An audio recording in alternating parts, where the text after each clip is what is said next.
bisa ditingkatkan experience-nya dengan misalnya entah pakai kombinasi dengan kayak Google Maps atau pakai Waze kayak gitu kan.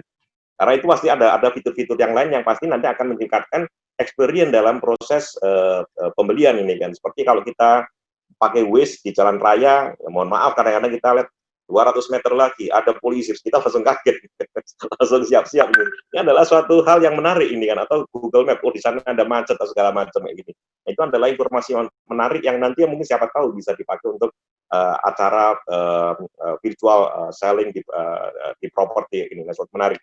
Nah, kita sekarang, terima kasih Pak Yance, kita ada tamu lain, Pak Galih, kita akan beralih ke Pak Galih. Pak Galih, ini adalah dari perusahaan properti yang sebenarnya dulu waktu kita pertama kali dikenalkan lewat Pak Tumiana dan Pak Hajar yang sekarang ada pindah di Waskita Karya, itu adalah merupakan salah satu pionir untuk 3D printing dalam properti dan sekaligus virtual reality. Nah, kita tunggu Pak Galih. Pak Galih. Selamat sore Bapak-Bapak sekalian. Ya, Assalamualaikum warahmatullahi wabarakatuh. Ya Pak. Baik, gimana Pak? Saya boleh langsung atau bagaimana? Penerapan dari kayak 3D printing untuk di properti dan sekaligus juga untuk virtual reality itu Pak. Ya, kalau 3D printing memang untuk fisik masih dikaji terus Pak. Kita sedang mencoba miniatur-miniatur ya, masih perlu waktu untuk untuk explore lebih lanjut. Gitu Pak. Ya, oke. Apa ada bisa di-share nih dari PT Properti Pak yang dilakukan dalam masa COVID-19 ini Pak? Baik, sepertinya materi sudah ya Pak ya. Ya. Jadi terima kasih, selamat sore Bapak Ibu sekalian. Kami ingin sharing apa yang kami lakukan PT PP Properti Tbk, jadi anak perusahaan dari PT PP Persero di era COVID ini untuk apa? Survive, untuk menang ya, dalam arti bisnis terus berjalan dan tentunya prepare post COVID-nya. Silakan Pak, slide pertama. Kami coba memamparkan sebuah diagram. Jadi ini ada 4 zone. 4 zone ini dibatasi oleh garis lurus yang vertikal di sumbu Y ini adalah menggambarkan kedisiplinan kita dalam melakukan protap COVID. Ya, kemudian kalau garis sumbu X-nya ini ada gambaran kapan kira-kira virus COVID ini hilang, atau mungkin angka penularan juga sudah mungkin zero dan menurun, atau mungkin jelasnya kapan vaksin ditemukan. Jadi kalau melihat diagram ini kira-kira kita ada di posisi 1 menuju 2 ya Pak. Bagaimana kita menuju new normal, di mana bisnis berjalan dengan perubahan pola kerja dan beberapa pembatasannya.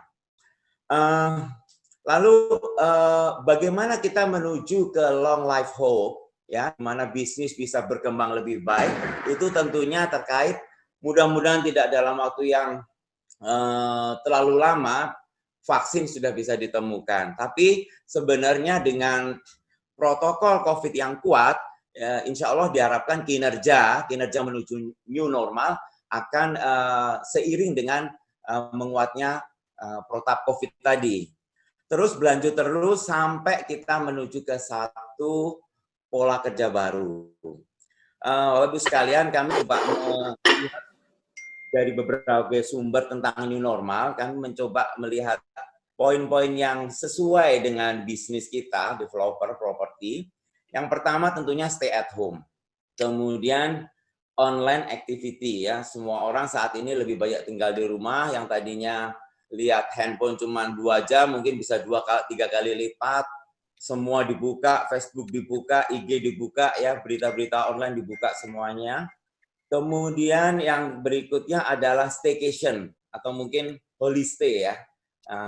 Terkenal juga dengan sebutan liburan murah ya. Bagaimana nanti orang berlibur dengan biaya murah, hanya cukup misalnya berkumpul di sebuah apartemen, kemudian mengundang saudara dan seterusnya, makan, karaoke dan pulang. Atau mungkin tinggal buka open kamar hotel ya, kemudian bersama teman-teman menghabiskan waktu dan menikmati experience, selesai.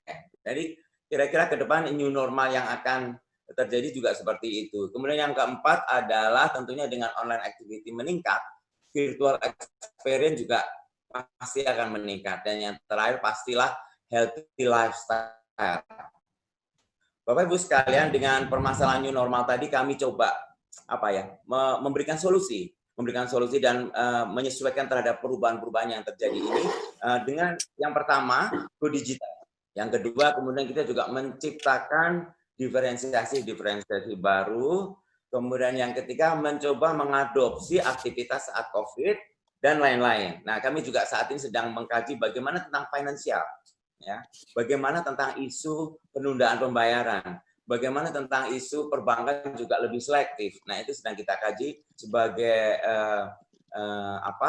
aktivitas future business opportunity yang akan kita kembangkan nanti. Bisa lanjut ke slide berikutnya, Pak. Lalu apa yang kita lakukan untuk survive? Ya, di sini saya mencoba memaparkan sebuah diagram. Jadi kita melakukan strategi 5 hal yang kita lakukan untuk tetap berkinerja di era COVID ini dan bahkan bisa memberikan manfaat langsung secara berkelanjutan ya untuk meningkatkan tentunya value perusahaan. Yang pertama adalah pasti program spesial ya. Beberapa developer juga berusaha untuk mengeluarkan jurus-jurus dan pasti digital shifting. Kemudian kita juga collab dengan berbagai startup, kita juga collab dengan perbankan ya. Dan yang terakhir adalah coaching. Pengalaman kami Bapak Ibu sekalian, coaching ini sangat penting. Ketika kemarin ya dimulai di pertengahan Maret ya, suasana bisa dibilang suasana galau ya untuk teman-teman frontline, untuk teman-teman tim di lapangan itu galau. Bagaimana itu sangat penting ketika kita dari top manajemen turun langsung ya dengan cara misalnya webinar dan seterusnya membawa satu misi, membawa arah, menyamakan persepsi dan memberikan strategi kepada teman-teman yang menjadi frontline di lapangan. Nah, itu sangat penting. Itu 5 hal kita lakukan terus-menerus dan tentunya akan mempertahankan competitive advantage dari perusahaan. Ya, udah pasti fisik juga jalan, jualan jalan, jadi trust juga dipertahankan. Kemudian juga masih eksis, ya, service dan seterusnya sehingga brand value juga masih dipertahankan. Kemudian di era seperti ini bukan terus menurun ya, kita tetap berusaha meningkatkan produktivitas ya, sehingga productivity juga tetap terjaga. Dan yang terakhir kita juga melakukan financial risk mitigation ya, seperti itu.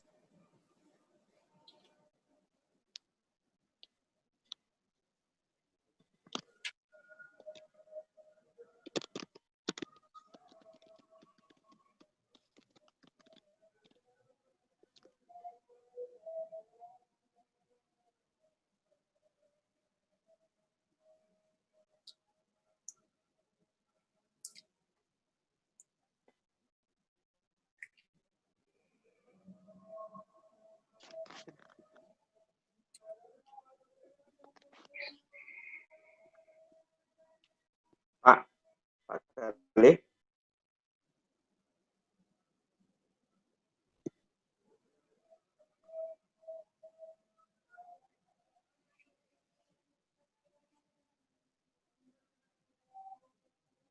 Halo?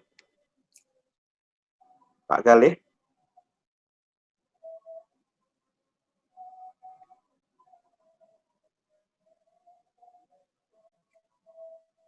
Halo?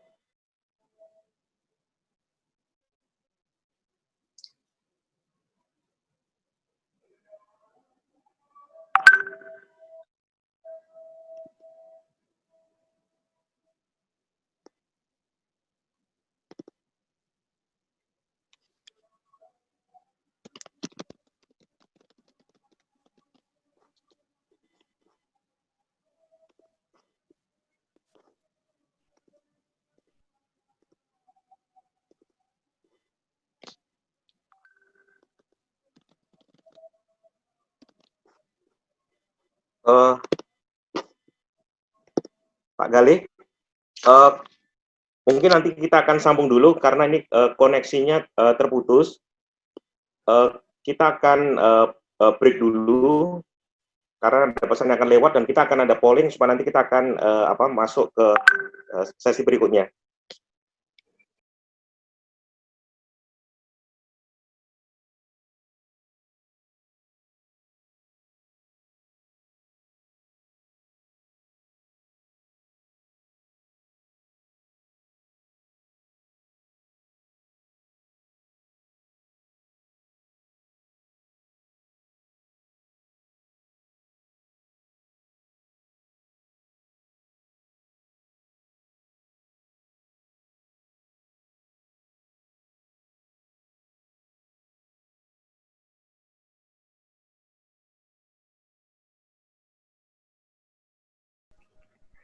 Selamat sore Bapak-Bapak dan Ibu-Ibu sekalian. Assalamualaikum warahmatullahi wabarakatuh. Salam sehat dan sejahtera untuk kita semua.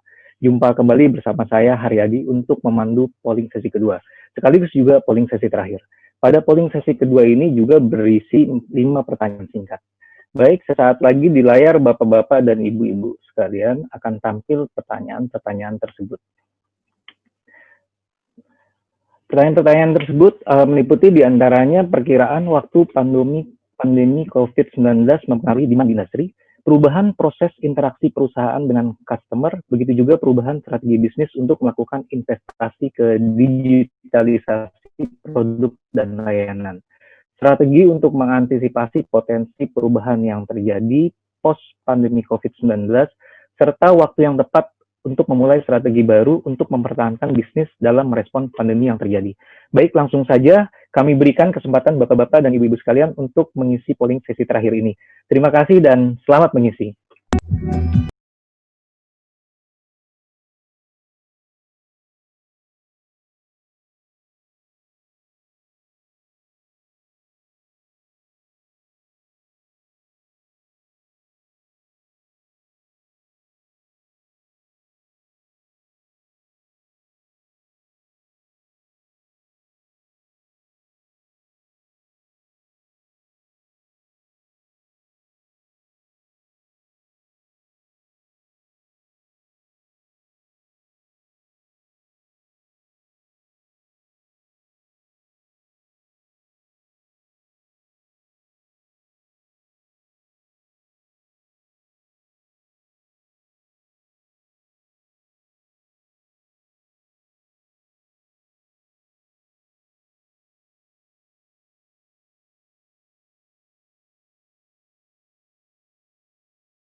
Terima kasih.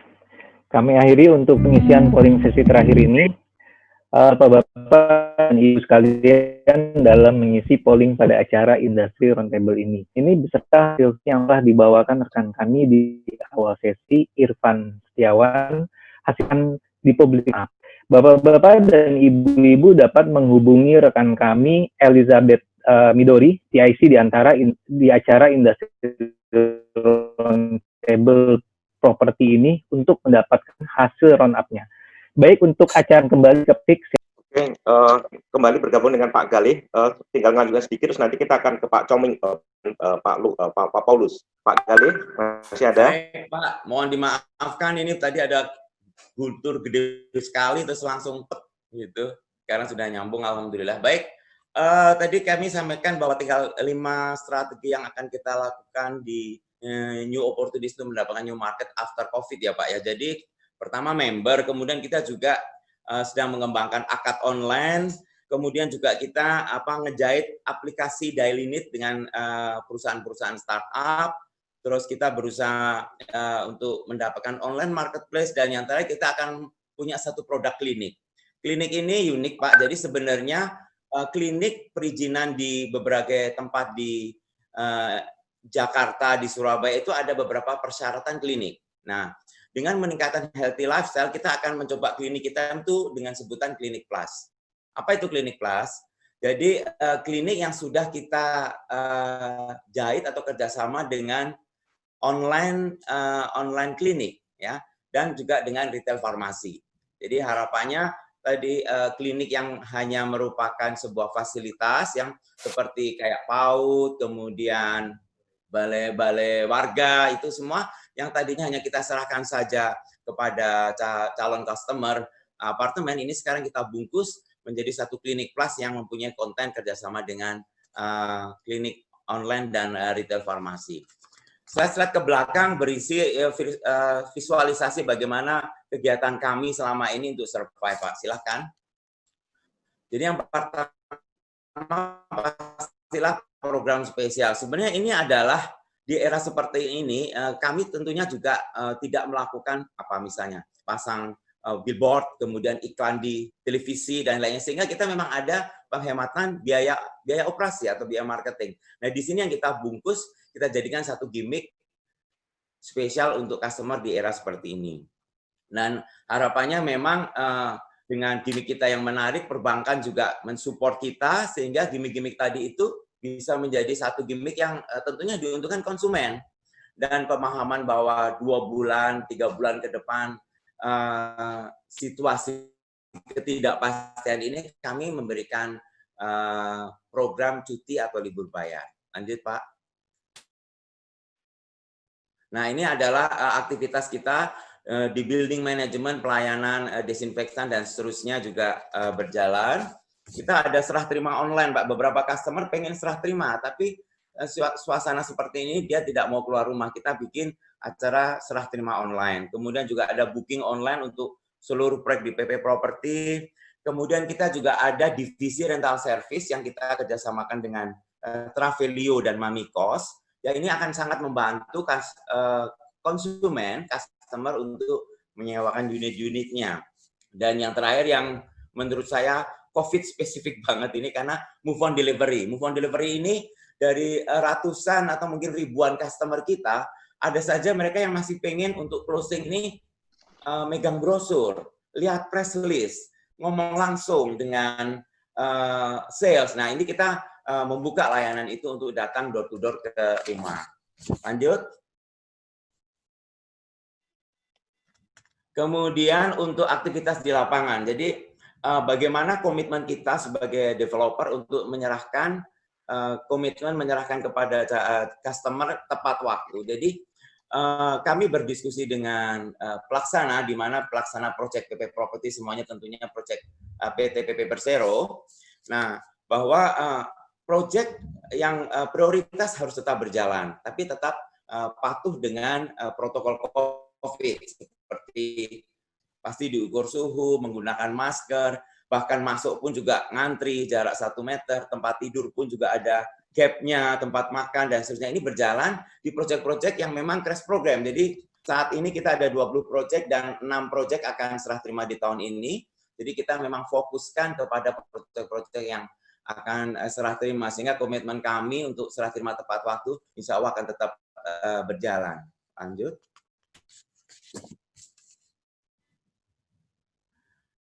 Kemudian ini juga ada visualisasi bagaimana kita closing di era COVID ini. Jadi memang masih ada beberapa customer yang memang ingin datang ke marketing office, ya, tentunya dengan protap COVID yang kuat. Nah, jadi closing unit, serah terima unit, akad, semua juga berlangsung. Bahkan 1 bulan terakhir, ini kita sudah menjadikan satu, kita dokumentasikan dan kita sharingkan sebagai edukasi kepada customer bahwa new normalnya itu nanti bisa begini loh. Jadi bisa closing seperti ini, bisa akad seperti ini, bisa serah terima seperti ini dengan mengangkat protap COVID yang kuat. Ya, ini kita sosialisasikan lewat sosial media bahwa memang new normal nanti akan kira-kira akan begini. Jadi 1 bulan terakhir kita sudah melakukan ini. Lanjut.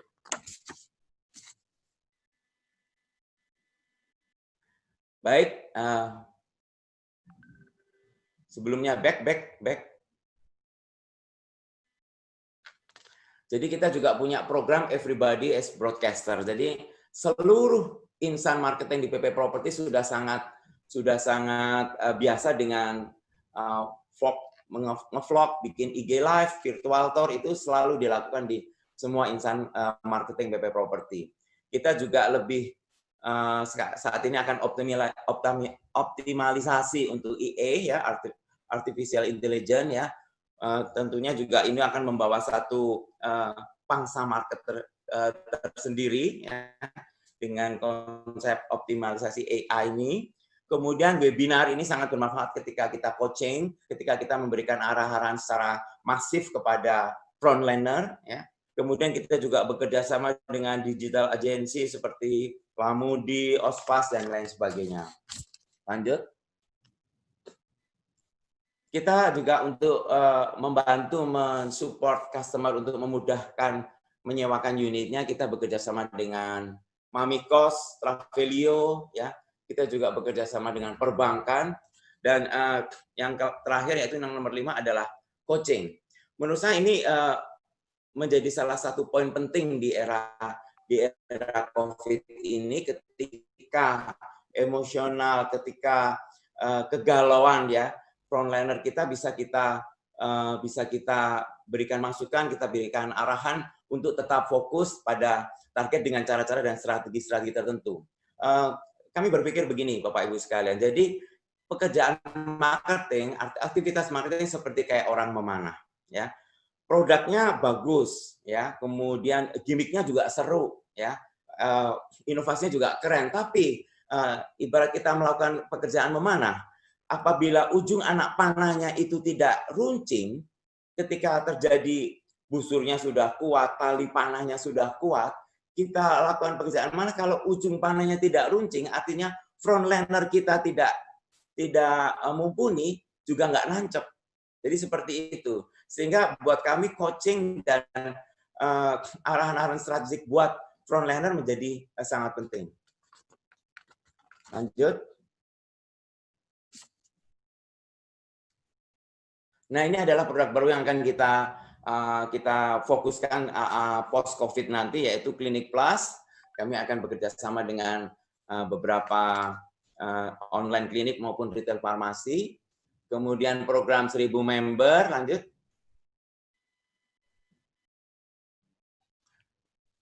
Kami sudah duduk bekerja sama dengan perbankan bagaimana akad online ini bisa terjadi, ya masih ada diskusi tentang tanda tangan basah dan seterusnya, tapi mudah-mudahan dalam waktu yang tidak terlalu lama bisa ada solve-nya. Kemudian kita juga bekerja sama dengan Daily Needs Online ya, bagaimana memenuhi aplikasi untuk Daily Needs yang berkolaborasi dengan mereka ya, seperti GoClean, kemudian kalau buat nge-gym itu ClassPass, kemudian Ruang Guru ya. Yang terakhir kami juga meningkatkan kerjasama dengan online marketplace. Saat ini kami sudah bekerja sama dengan Tokopedia. Kami akan masuk dan bekerja sama dengan yang lainnya seperti Lamudi, Shopee, dan yang lainnya. Saya kira demikian, Pak Taufik. Terima kasih. Wassalamualaikum warahmatullahi wabarakatuh. Oke, terima kasih Pak Galih. Nah, sekarang ini jadi bridging yang menarik untuk nanti kita sekarang beralih ke Pak Chong Ming Wee. Pak Ming.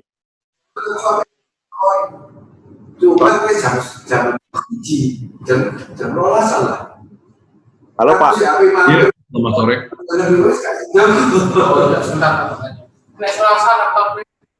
Pak Ming, nah ini tadi menarik ini kan, kalau kita lihat misalnya dari Ciputra Residence dan kemudian dari BP Property itu sudah bergerak online kayak gini kan. Nah ini sekarang kita bagaimana dengan Rumah 123 ini kan, yang memang adalah untuk memang jual beli secara online kayak gini nih kan. Nah, apakah kita akan ada kayak virtual tour segala macam ya gitu, termasuk kombinasi dengan Waze, dengan Google Maps dan segala macamnya itu Pak. Ya, yang selamat sore semua. Yang sebelumnya mohon maaf dan mohon maklum ya, karena saya aslinya Singapura, jadi bahasa saya masih agak gugup gitu ya. Oh, jadi mungkin akan dicampur sama bahasa Inggris juga. Oh, no problem. Ya, mungkin bahasa in English, it's okay. Ya, mungkin sekarang waktunya udah terbatas, jadi coba saya singkatin yang sharing saja. Yang pertama, thank you very much kepada semua organizer dan Pak Hermawan sama Pak Taufik. Dan saya juga merasa sangat honored sama privilege ya, bisa sama para pembicara yang terhormat di sini. Nama saya Ming dari Nainai Group nih. Saya aslinya di Singapura, jadi tadi yang Pak Setiono dia bilangnya memang di sana ya hukum, safety, keamanan itu top consideration buat property ya. Itu memang benar. Tapi saya merasa bahwa di Indonesia ya memang udah maju banget nih daripada zaman dulu, karena terus terang itu saya sama keluarga juga lebih prefer di sini PSBB daripada di Singapura. Karena di sini ya konsepnya cluster dan Gojek sama Grab-nya juga lebih canggih di sini daripada di Singapura. Oke. Kalau saya boleh minta itu materi ditampilin. Iya. Jadi kita tadi udah dengerin sharing dan wawasan dari pembicara developer ya. Izinkan saya sharing sekedar yang dari perspektif marketplace nih, dari property technology platform online. Nah, mungkin dengan memperkenalkan diri dulu, mungkin ada teman-teman yang di sini masih bingung nih, itu 99 Group-nya siapa? Ternyata ada sejak bulan Maret tahun ini ya, kita udah gabung Rumah 123 ini, kita udah satu grup, dua yang pakai yang aktif di portal kita nya 160.000 dan inquiries-nya 250.000 per bulan. Dan sekarang kita udah largest property platform karena udah terdiri dari 75% market share di Indonesia. Nah, yang berikut please. Nah, yang pertama ya, ini yang search trend di Google nih. Mungkin saya sharing sekedar tentang dampak COVID-nya kepada industri property dulu. Kalau kita lihat search volume trend di Google ya, ini pakai katanya rumah dijual ya. Wah, sebenarnya yang garis kuning itu ya, gila tinggi daripada tahun yang lalu sama 2 tahun yang lalu nih. Itu year on year search volume ya, plus 48%. Yang ini pakai rumah dijualnya. And kalau kita pakai kata yang lainnya, polanya juga mirip. Jadi memang ya sekarang yang pencari rumah di online ya masih kencang nih.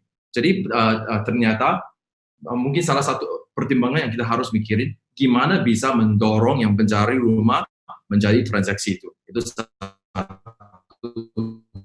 pertanyaan buat kita semua kan. Oke, yang berikut. Nah, di grup kita baru selesaikan satu survei juga tentang dampak kepada konsumennya. Barusan minggu ini dengan 400 responden. Yang sebelah kiri itu profil-profil ya respondennya yang ambil survei kita. Nanti kalau ada yang minat tentang report ini, kami juga siap sharing. Tinggal hubungi ke saya sama tim aja. Nah, dan itu surveinya sangat tajam kan, karena ini kepada pencari rumah yang pengguna situs properti kita nih. Dari itu ya, masih ada 76% yang sedang mencari rumah. Dan itu jatuhnya price range-nya sekian sama sekian. Itu yang paling besarnya di antara 1 sampai 2M, sama yang paling low end itu 250 sampai 500 juta. Tapi di tengahnya mid-end-nya juga lumayan, 30% kalau digabung dua kategori itu. Dan yang menarik juga ya, ada 22% yang sama sekali nggak ada dampak negatif nih untuk mereka cari rumah. Ada 47% itu dananya udah siap. Ada 33% yang lagi nunggu promo dari developer nih. Jadi tadi saya pas dengarin ada promo-promo gila dari si developer yang tadi ya, wah pasti kebantu lah. Dan ada 20% yang sebenarnya itu kebutuhan rumah udah mendesak karena udah harus dibeli. Next please. Nah, yang di sini ya, yang kita juga tentu bahkan setelah PSBB ya, ada 65% yang masih takut nih jalankan itu viewing yang secara fisik itu. Dan 96% merasa bahwa ya, itu 380 derajat foto sama VR-nya sangat efektif. Ada 56% ya, mereka harapkannya itu harga akan diturun lebih dari 10%. Dan ekspektasinya ada 51% ya, yang expect-nya ada subsidi DP atau keringanan DP gitu. Dan 29%-nya minta cashback sama diskon. Dan yang terakhir itu hasilnya memang udah sangat ketahuan lah sama kita lah. Itu mereka spend-nya lebih banyak time online. Dan mereka lebih prefer mencari rumahnya di 22% di property portal, 20% di social media dan segalanya. Next-nya. Nah, jadi hasil tadi itu cukup mirip sama survei yang udah dilakuin sama si Mark Plus, dan kalau butuh itu reportnya, tolong di kontak ke saya juga. Dari pembicara yang tadi itu udah katakan itu perubahan yang datang ya, udah tentu. Perubahan yang akan datang juga udah kebayang. Yang pentingnya mindset, attitude, penyesuaian rencana bisnis yang kita harus ada ya udah harus jelas. Dan kalau saya boleh induk ke poin yang dari Pak Adrianto tadi ya, kita gimana caranya optimalisasi teknologi berbasis digital nih. Dan juga induk ke tadi Pak Yance dari Ciputra, dia bilangnya terobosan itu jangan mikir aja, harus dilaksanakan kan. Jadi slide yang berikutnya cuma saya mau sharing cuplikan atau teasernya tentang cara praktis, produk praktis yang disediakan oleh Naineko dan Rumah 123 untuk mendukung behavior yang udah berubah nih. Slide yang berikut. Jadi yang ini yang akan datang, kita akan kolaborasi mitra sama beberapa developer, akan ada itu online property expo nih. Di satu wadah ini ya udah termasuk semua, maupun project info ya, 360 video, VR tour ya, webinar juga ada, artikel tentang si project, tentang wilayah, tentang si investmentnya juga di sini, simulasi juga di sini, juga ada live chat, dan terusnya juga ada flash sale sama bisa booking online di satu wadah, satu situs ini juga. Jadi ini memang buat kebantu ke developer ya, memindahkan budget offline ke online supaya bisa lebih hemat dan lebih efektif. Tadi yang sama dengan Pak Gali yang udah sharing tadi itu. Dan ini bisa manfaatin traffic dan teknologi platform Nainai Group untuk menjangkau lebih cepat dan luas pencari rumah yang adalah profil pengguna kami. Oke, next slide please. Dan yang ini khusus kepada agen-agen nih. Jadi salah satu pola di lapangan adalah, di pasar adalah supply lebih banyak daripada demand nih. Dan sekarang yang si consumernya juga lebih banyak online searching dan browsing. Mereka juga lebih pilih-pilih gitu tentang barang yang mau lihatin. Dan sekarang kita juga tahu ada banyak listingan di online-nya kayak buat bait and switch atau cukup atau bodong gitulah. Jadi yang feature produk ini udah dijalankan, udah dimulai adalah namanya verified listing. Itu listingannya terverifikasi maupun dari segi legalitas, lokasi, sama harga pasar.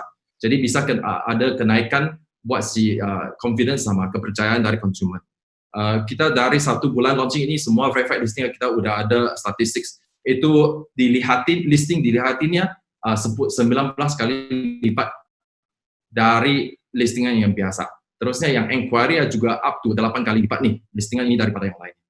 Jadi pada intinya ini 2 produk yang kita cara praktis yang mudah-mudahan kebantu kepada teman-teman rekan-rekan di bidang properti yang bisa survive itu COVID-19 saat ini.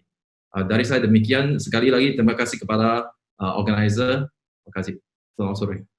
Pak Ming, apakah akan ditambah dengan Google Maps atau pakai Waze? Sehingga nanti kita pembeli bisa dapat bayangan cara mungkin dengan lokasi katakanlah pasar, mall seperti itu. Betul. Jadi kalau di online expo itu ya, itu videonya bukan cuma tentang rumah doang, tapi ada review wilayah, terusnya review fasilitas sama si infrastruktur sekitarnya juga. Jadi pasti ada peta juga. Ya. Oke. Ya. Terima kasih Pak Ming. Nah, kita sekarang masih ada pembicara lain, Pak Paulus Toto Lusida. Beliau adalah Ketua Umum Real Estate Indonesia yang baru. Pak Paulus. Yo, selamat sore, Pak. Ya, Pak. Taufik. Bapak ini sengaja kita taruh luar karena Bapak adalah bintangnya. Semuanya itu adalah anggota Bapak. Makanya kita sekarang, mohon maaf Bapak, ditaruh di luar karena semuanya adalah sekarang anak buahnya dari Bapak. Nah, gimana nih Pak kalau dari Bapak selaku Ketua Umum Real Estate Indonesia, Pak? Terima kasih. Pak Hermawan juga. Terima kasih. Sama-sama Surabaya, tapi saya SMA-nya Frateran, bukan Sinlui dulu. Oke. Pak Darmono, guru saya, Pak Yance, Pak Gale, Pak Chong Mingwi, sama Pak Adrianto, yang saya hormati. Telah dipaparkan semua, memang kondisi properti hari ini memang sangat berat. Data saya sebelum mallnya Pak Adrianto buka lagi, mall itu turun 85%, hotel itu turun sampai 90%, perkantoran turun 74,6%, rumah komersial turun 50-80%, jadi semua turun. Kenapa komersial yang paling sedikit? Karena masih tertolong rumah landed house ini oleh rumah subsidi, karena rumah subsidi masih berjalan dengan adanya subsidi yang diberikan oleh pemerintah. Meskipun dalam KPR itu masih sekarang ini filternya sangat amat ketat. Mereka sudah tidak terima lagi sama sekali karyawan kontrak. Bahkan hanya BTN yang sampai sekarang masih bisa terima untuk end user yang non-fixed income. Non-fixed income ini termasuk pengusaha. Kemudian digitalisasi proses bisnis memang sudah disampaikan semuanya bahwa sekarang ini sistemnya lebih ke arah portal atau online. Yang dari penelitian kita, ini penelitian kita bersama Bank Indonesia bahwa properti portal itu yang menjadi yang paling menonjol di dalam promosi. Tapi Bapak Ibu jangan khawatir, apa yang kita lakukan semuanya di properti, kita berusaha semaksimal mungkin untuk menjalankan komitmen kita, termasuk pembangunannya. Karena apa? Kita waktu PSBB pertama dilakukan oleh Jakarta, saya berhasil masuk ke BNPB untuk konstruksi bisa tetap jalan, termasuk dalam hal konstruksi pembangunan properti. Jadi semua di daerah yang melakukan PSBB, pekerjaan konstruksi tetap bisa jalan, meskipun ada penundaan beberapa, karena penundaan ini terjadi karena physical distancing sehingga tenaga kerjanya tidak bisa maksimal. Nah, di dalam artian ini kami mengusulkan beberapa usulan, nanti bisa diperoleh dari host, bahwa sekarang itu kita sudah minta restrukturisasi kredit untuk bisa penghapusan bunga atau penangguhan pembayaran bunga dan pokok. Tapi sampai hari ini OJK memang belum melaksanakan dengan sepenuh hati, sehingga Perbanas dan Himbara masih negosiasi terus dengan debitur, baik itu pemohon KPR maupun terhadap developers. Jadi itu ada beberapa item yang kita memang minta ke perbankan untuk supaya ekonomi di bidang properti ini tetap jalan. Jadi memang saya membuat singkat karena kemarin katanya hanya boleh waktu 5 menit. Jadi usulan yang untuk properti itu kita minta ada kebijakan kebijakan perpajakan dari pemerintah pusat. Memang yang dilakukan pemerintah sekarang ini sebagian sudah direalisasikan seperti PPh 21, terus PPh sewa belum. Kita minta dari beban PPh sewa yang 10% untuk menjadi 5%, penurunan PPh final kita minta 2,5 menjadi 1%. Kemudian intinya kalau ini sudah ke arah new normal, saya akan meminta kepada Menteri Keuangan untuk merealisasikan kesepakatan lisan yang saya diskusikan dengan Bu Sri Mulyani waktu satu pesawat dari Denpasar ke Jakarta, bahwa kita minta untuk adanya sunset policy. Waktu itu saya mintanya adalah tax amnesty, tapi Bu Sri Mulyani menyatakan nggak mungkin tax amnesty, kita mungkin akan memberikannya sunset policy, karena sekarang ini yang belum dilaporkan di dalam SPT kenanya 30%. Itu sangat memberatkan sehingga banyak penurunan di bidang properti karena developer itu langsung validasi itu masuk ke NPWP, end user. Kalau SPT kita nggak sesuai, akan dipanggil untuk kena pajak yang belum dilaporkan, pajak penghasilan yang belum dilaporkan sebesar 30%. Saya usulnya 5%, waktu itu Bu Sri Mulyani mengusulkan 9%. Jadi memang belum ada titik temu, tapi saya harapkan itu bisa direalisasikan untuk membangkitkan properti. Karena apa? Pengurangan-pengurangan relaksasi perpajakan ini tanpa adanya relaksasi di pajak penghasilan yang belum dilaporkan dalam SPT akan mempersulit end user untuk membeli properti. Karena apa? Kita 73 tahun merdeka, 70 tahunnya kita nggak melaporkan pajak dengan benar. Dan kemarin tax amnesty tidak banyak yang ikut, sehingga perlu adanya tambahan berupa sunset policy.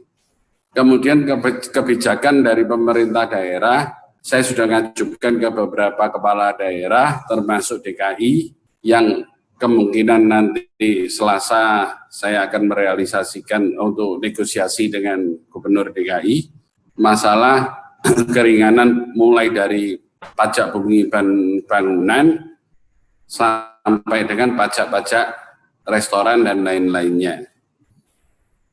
Termasuk dalam hal ini, yang nomor 3 adalah listrik. Listrik itu sekarang ada beban minimal pemakaian. Padahal yang suruh nutup mal, perkantoran, dan hotel itu kan bukan kita.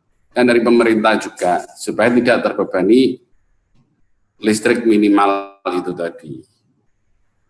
Kemudian untuk PDAM juga kita mengajukan permohonan yang sama. Juga yang terakhir adalah penundaan PSAK 72 yang untuk perusahaan-perusahaan developers supaya ditunda dulu pelaksanaan PSAK 72-nya. Kenapa? Karena adanya COVID ini membuat laporan masih kacau balau. Tadi yang disampaikan oleh Pak Hermawan, yang saya garis bawahi adalah Pak Hermawan jadi penasehat di 7 gubernur.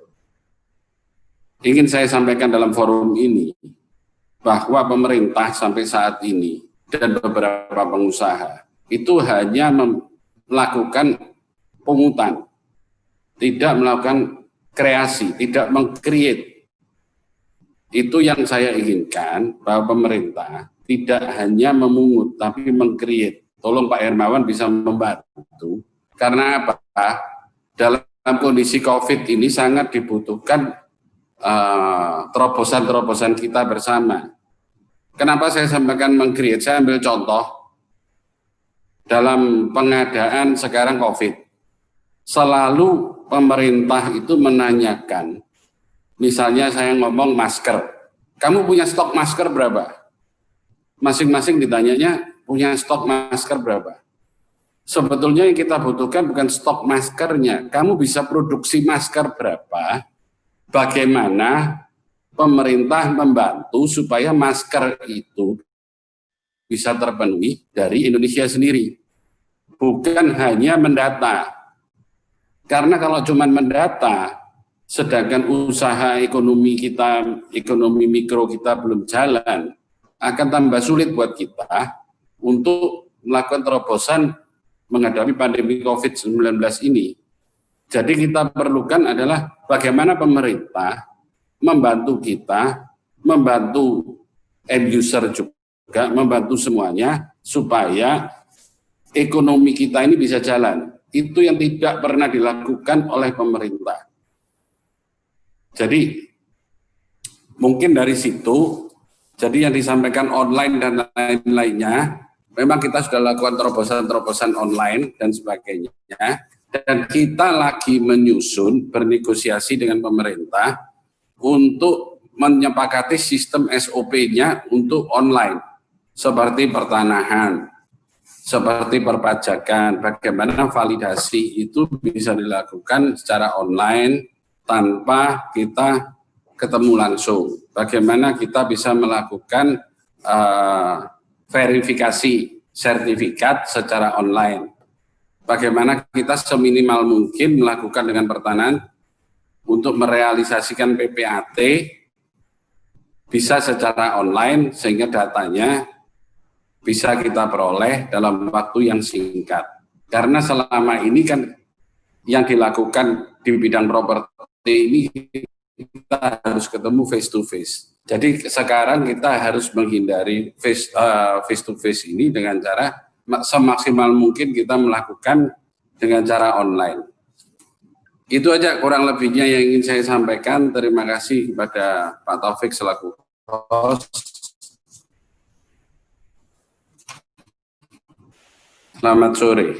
Nah, ini tadi menarik yang disampaikan oleh Pak Paulus ini kan. Jadi memang nggak hanya bicara mengenai kayak tren baru, mengenai kayak penjualan online dan segala macamnya ini kan. Tapi memang hal-hal lain yang sebenarnya penting juga nih, kalau nanti itu nggak diselesaikan, penjualan online juga nggak jalan ini kan. Kayak soal kan sekarang masih bicara nih tanda tangan basah kira-kira seperti apa. Ya asuransi katanya sudah mulai nih bisa. Nah sekarang misalnya properti kira-kira seperti apa. Nah ini sesuatu yang memang nantinya jadi penting. Belum lagi nanti soal perpajakan. Nah ini sesuatu yang penting yang nantinya kita harapkan juga itu memperkuat ini proses digitalisasi dalam bisnis properti itu, Pak. Nah ini yang tadi info Bapak, ternyata Bapak sudah ketemu dengan beberapa pejabat pemerintah, ini sesuatu yang penting yang menurut kami ini, karena kalau enggak tadi yang beberapa inovasi digital juga akan terbatas ini kan jangkauannya. Betul Pak Taufik. Itu tahu para pembicara dan peserta webinar juga tahu. Kalau kita melaporkan pajak turun, itu diperiksa. Padahal yang kita perlukan itu kan bagaimana kita bisa membayar pajak maksimal dengan usaha kita yang jalan. Tapi yang dilakukan oleh petugas pajak adalah memungut.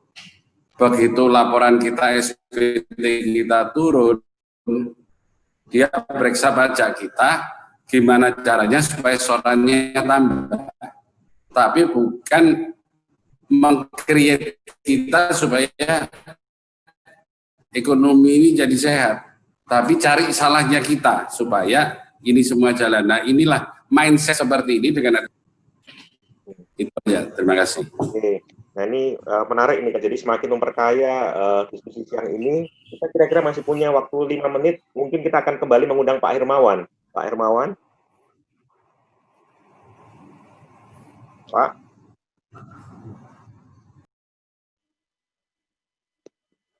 Kita kembali mengundang Pak Hermawan.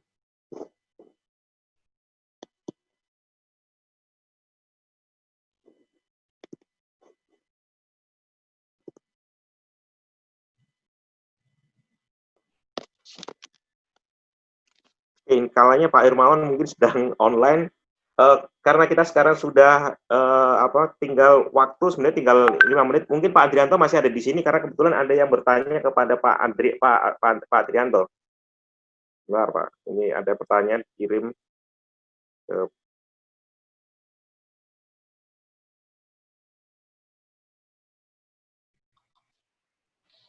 silakan Pak. Oke. Ini dari Pak Christopher Anthony dari perusahaan Novit Solution.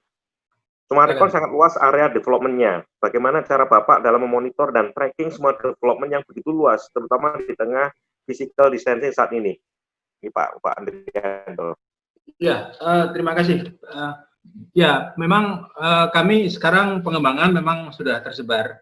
Kalau di Jabodetabek kan mulai dari Kelapa Gading, kemudian Serpong, Bekasi, kemudian kita ada di Kerawang, ada di Bandung, ada di Makassar. Ya tentunya memang di masa COVID ini justru kita sangat intens melakukan meeting. Namun sebenarnya, atau begini, sebelum masa COVID, kami ini juga memang melakukan meeting yang sifatnya offline ya. Jadi kalau yang ke Bandung ya saya kadang-kadang ke Bandung atau tim Bandung yang ke Jakarta. Kemudian kalau begitu juga yang di Kerawang, Makassar dan sebagainya. Kalau di masa setelah COVID, cara monitor kami memang dengan Zoom tentunya. Tapi kami memang tidak pernah kehilangan sedikit pun informasi situasi yang ada di setiap township kami, karena kami di jajaran Board of Management yang membernya adalah para direktur eksekutif yang membawai unit-unit bisnis, kita saling berkomunikasi sehingga kita tidak pernah kehilangan sedikit pun berita-berita yang update yang harus kita segera putuskan. Kira-kira begitu. Oke. Terima kasih Pak Adrianto dan terima kasih semua Bapak dan Ibu yang siang ini menjadi pembicara, dan sekali lagi terima kasih juga kepada Bapak dan Ibu yang mengikuti acara dari jam 1 sampai saat ini. Sekali lagi terima kasih dan sampai berjumpa di acara Industri Roundtable di tanggal 2 Juni. Masih hampir 600 orang, luar biasa properti. Terima kasih Pak Ardianto, terima kasih Ketua REI, dan yang lain-lain. Maaf tadi saya ada telepon sebentar ya. Ini work at home ini jadi tambah ruwet ini ya. Terima kasih Pak. Terima kasih. Pak Hermawan. Ya, tetap sehat Bapak. Terima kasih. Sukses. Ya. Masih hampir 600 orang loh.